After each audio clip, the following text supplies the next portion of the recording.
Gobeithio bod chi gyd yn iawn. Nawr de, heddi, dwi'n mynd i greu crys tŷ lliwgar i ddathlu gwyl holi.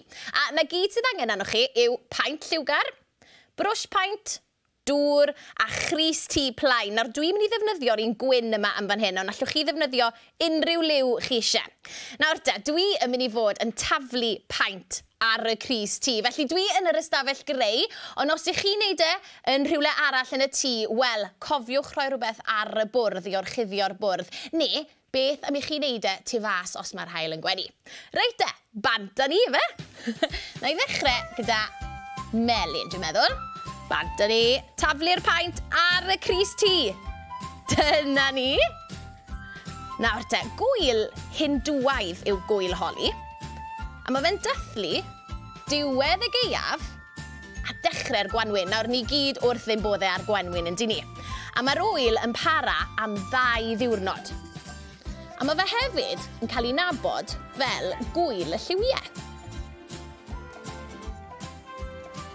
Dyna ni, glas nesa.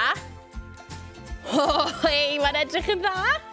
Nawr dros y 2 ddiwrnod, mae yna lawer iawn o draddodiadau yn digwydd, a dwi'n siŵr bod nhw'n wych i wylio ac i gymeryd rhan ynddyn nhw. Ac ar yr ail ddiwrnod, un o'r pethau maen nhw yn neud yw mynd tu fas a taflu powdwr lliwgar dros ei gilydd. A dŵr hefyd, fel bod y powdwr yn glynu i'r corff. A dyna pam dwi'n creu y crys tŷ lliwgar iawn yma heddi. O, gwych! Reit de, pink nesa dwi'n meddwl. O, gwych!